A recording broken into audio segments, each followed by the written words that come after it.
So, she's got a cup of tea, she's so refined. I've got my empty glass of wine. You know, coming to Socialite as a single lady in your 50s is not easy. I think that's a really tough time for ladies, you know.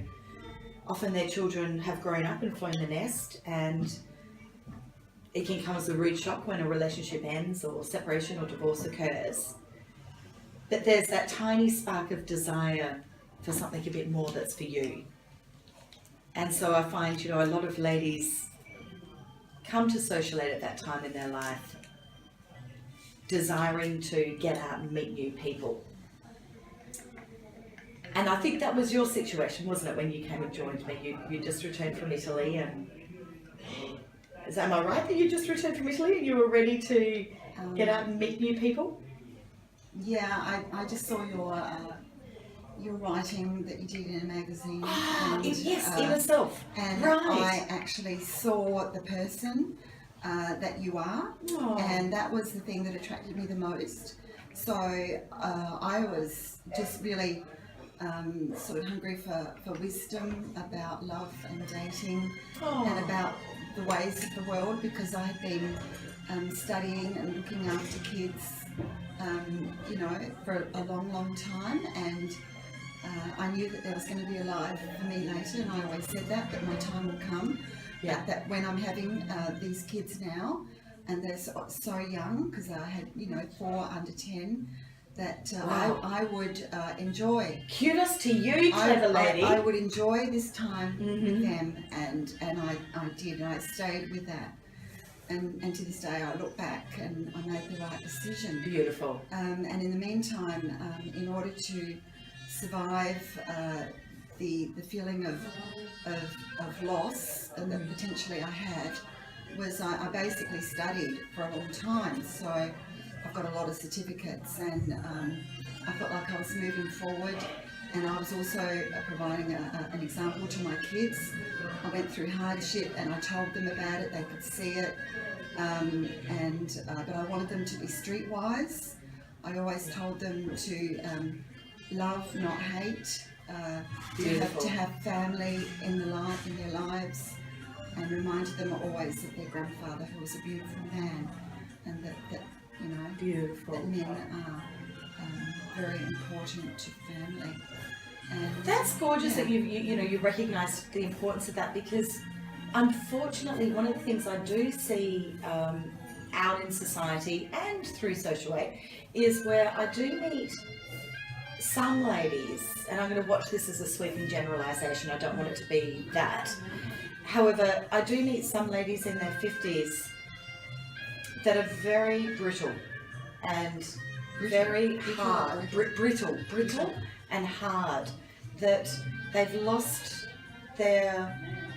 become very defensive around men, and they've become very competitive with women.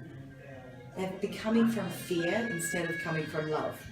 And so I find that unfortunately a lot of women are self-sabotaging themselves, in that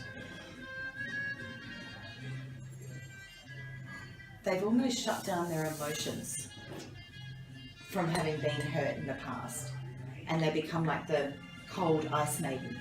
And yet you have maintained such a warmth, such a beautiful commitment to socializing with such positive energy. Like, I watch you at events, and honestly, anybody should see Shaan at an event. She's absolutely gorgeous, like this social butterfly, that she's really kind and heart-centered, where you walk into a room and the first thing she does is walks around and makes sure that she has made eye contact with every person and said hello to them. And it is so beautiful to see in action. It's one of the best role models I've ever seen for a woman in her 50s to confidently socially engage with no hidden agendas, except I'm here to meet each of you. I have to applaud you for that. Thank you. How did you get there? How did you get to be so soft and compassionate and kind and fun? You know, that's a lot of confidence in that. And yet life's dealt you some tough stuff. Well, life's a paradox, and it's a coping strategy for my nervousness, and so I'll say I'll go up and everyone has a story to tell. I'm interested in that person, and otherwise I become, quite nervous about meeting people. You see, I would never know that about you. And that is the thing, because I'm quite articulate, that even though I left school very early and have gained university qualifications later, people have said, but you're so articulate and you're this and you're that, and I don't know. And I just coming across in this different way, and so I've just tried to cope with that. Really. So instead of you going, okay, I'm feeling nervous. Now a lot of people, when they're feeling nervous, withdraw. And I can withdraw. I know. But I've not seen that in you socially. You somehow take a deep breath and do this. Everyone's got a story. I love that. And so you're committed to finding out what their story is. Well, I have withdrawn for this interview, and I'm really facing fear. That's probably the perfect example of me. And I'm beautiful. And I'm a little bit upset with myself that I've actually feeling that, because I thought I was sort of over it, but of course I know that I'm not, because you know what? Every time I talk to a man, it happens. Every time. Oh, but that's called humans and human nature, and that's natural and normal. And it always happens. You know, like the brain's a wonderful thing. You're born and it's working and it's all fabulous. And then there's either a camera put on you, or you stand on stage and it stops working. Or you get the really hot girl or guy in front of you and it stops working then too. No, but I just need practice, I think. So socialize's been really good for me, because I've been able to socialize with people, and being a nurse, and I went to an all-girls school, I haven't had a lot of boy contact, and got married very young, and even to talk to a man now at my age, I find it very difficult.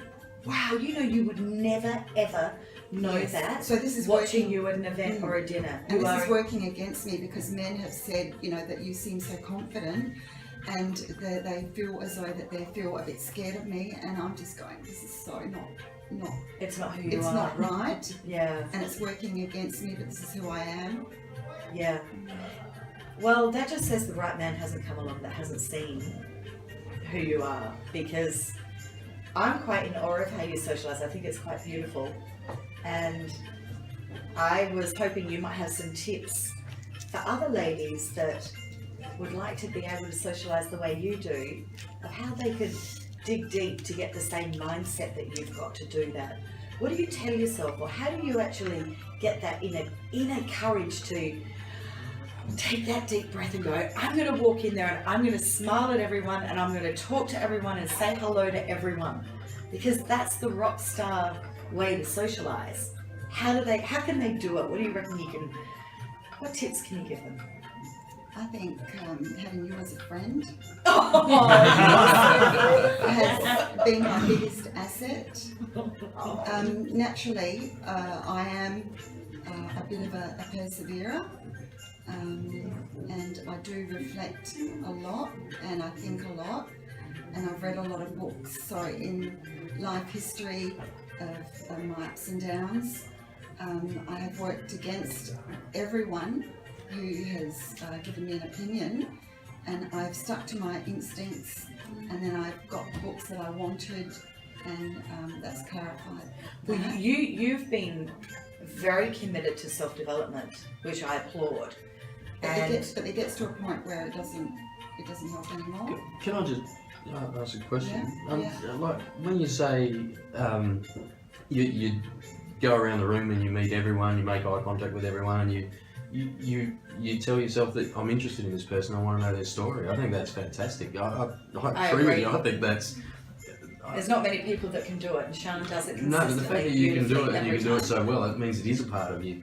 Do you know what I mean? You might be thinking it's not a part of you, but I think it is. I think you are genuinely interested in people, and you can do that, and that helps a conversation and helps get to know people. Thank you for that. And I guess at work I had a homeless man that I was looking after, because I'm a nurse, and he said, "Thank you so much for looking after me, because you made me feel like a person."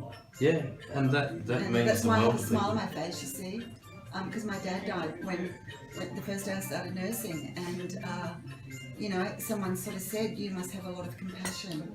You know, and I had an accident sort of a few years ago, and you must have so much compassion as a result. But no, my dad gave me the compassion. But besides that, I have a bit of a, I don't know what it is. I'm not overly. I believe in the universe, and something is supporting me. I don't know what it is. I don't need to go anywhere for it or to speak to anyone, but I know it's here. But I know that it can be eroded by people, because people can erode me because I'm human. And this is where Jane came in when I was very negative a few years ago. I got very disappointed when I was overseas, and I got a phone call on my last day there from somebody back in Australia. I was devastated. I was ringing on my last night. I was there in Switzerland going, Jane, she rang me. We were exchanging emails on that very night, and my heart was lifting up with hope, and she sounded so beautiful. And the fact that she responded to me as a person, and she treated me as a person, and she realised that I had need. And then I realised that I had a friend even before I met her. And then when I met her, everything, dissipated, everything melted, and I could survive again. And I still have my ups and downs, and Jane calls me and I call her. But even if she doesn't, just knowing her has been enough. So social aid has been my biggest thing because of Jane. Yeah, I think. Wow. No. You take a minute there, Jane. No, but besides that, I have enjoyed everything. I had no idea you were going to be saying that, so I'm very humbled and honoured. Thank you. But I love the social life, and yes, I did come in with expectations. I thought it would happen early because I'm such a lovely girl, and then I realised that things weren't happening for me, and I was disappointed. And I just thought, what's the matter with me? So naturally, as a human being, I'm still going through disappointments and still wondering, and I just understand that, you know, that's how life is. Life is. And pick myself up, and in the end, I'm just got to remind myself that important, good people are around me. So at the moment where I'm at, I'm with Social Aid. I've met some girl pals who live near me, and very special friends. Some guys that I'm also friends with, and I'm happy with that. Beautiful. I just have to. I'm now at a loss for words, and that doesn't happen very often. Well, you know, it started out as soon as I read your writing. As I said, I knew this person is something. How can I reach this person? Her name's Jane Donovan. Oh, Social Aid it had on the bottom of this. Oh, something about dating. Oh, bonus! Yes! So life has looked up, and you know, I have my ups and downs, but you know, life. And you know, that will continue to happen. There will always be ups and downs. But what I love about you is that you demand those ups, which means you've got to have the downs. So you kind of get through that, and you know that, okay, we'll write that down because that means another up is just around the corner. Well, your greatest joy, you have, from the greatest sorrow, you have the greatest joy. That's it. And also, what makes me really happy now is that I've come so far, and I'm really happy with the decisions I've made because my kids have grown up. They've left home, and I'm very, very proud of all my kids, of what they are, their personalities, how I've, you know, I can see that I've made a difference in their lives. They're all different, and I don't have to say anything to anybody. If anybody says anything about somebody else was responsible for one of my kids for doing something, I don't have to say anything anymore. I don't have to. They are my loves, and I'm happy with them. Beautiful. So I've found success already. Yeah, you have. That's right. Now, ladies that are considering joining Social Aid, what tips do you think you can help them to have a good journey? I think to be friends with each other, and to remember to always put a smile on your face. Yeah. And that It is the calling card, isn't it? yes, Our eyes and our smile but always is our calling card. Always remember though that it's for you. You know, the smile is for you, because even if you do a fake smile, even when you're feeling down, your kids have all given you trouble, the dishes are piled high, and you're coming to a socialite dinner, you don't really feel like it. If you plant that smile on your face, it seems to reach up to your ears, and then it's actually good for your body, for your hormones, for your endorphins, and it's really good. Research has shown that it's actually healthy for your body to fake it, and then you feel it. There you go, fake it before you make it. I love it. I love it. That's fabulous, Shaan. Thank you so much, and thank you for your beautiful words. They're just gorgeous. You're a very brave and successful and gorgeous lady. And any very beautiful men with gorgeous hearts that want to date this lady, contact me.